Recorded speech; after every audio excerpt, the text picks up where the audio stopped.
it's a US story, obviously, written by someone in the United States, but it's really talking about the viability of fracking as a means of extracting natural gas or using shale so that we don't have to import oil from countries that have nasty regimes. So I just wondered how you feel about fracking. We're against it. Yeah.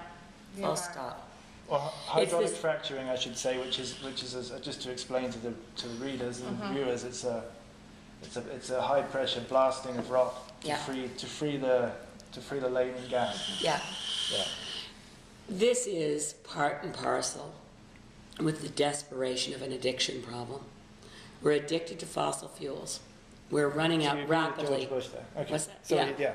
Well, I mean, we were saying it before George Bush said it, but yes, it was amusing to hear George Bush mention it.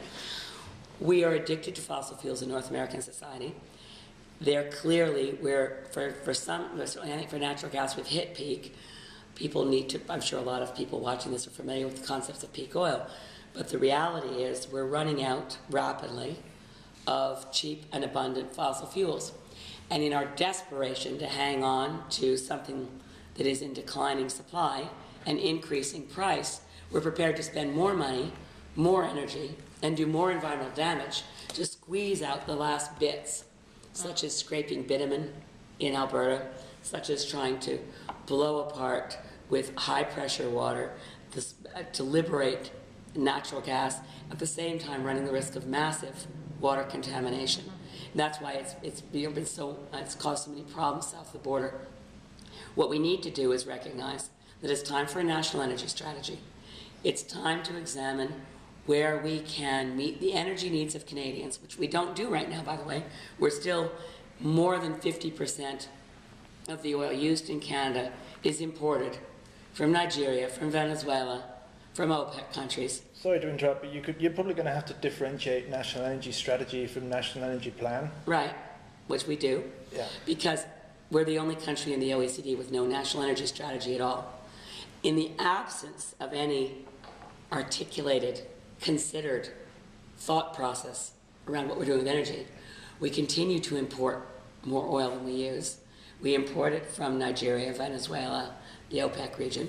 We export natural gas and bitumen crude as quickly as possible, while allowing our overall energy picture to be one that's so wasteful that we actually waste more energy in Canada than we use.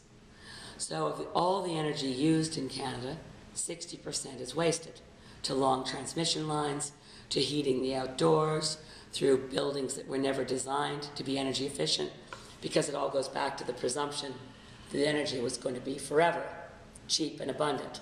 Neither of those things are true anymore. So we need to plan, and that planning will for a long time include some participation of fossil fuels in our energy use mix. But we need to massively improve energy efficiency and conservation, which could, by enormous orders of magnitude, be more useful to our economy than fracking, but with no downside environmentally, much more cheaply done, creating more jobs. It just happens to be something where the fossil fuel industry doesn't see a tremendous bang for its buck. But it is healthy for communities because it puts a lot of people to work doing things like retrofitting old buildings, improving mass transit, making the fuel switching happen that we need to do. So our policies are really, really pragmatic and will work much better than these desperate attempts to squeeze out the last drop from fossil fuels. Do you see Just if I could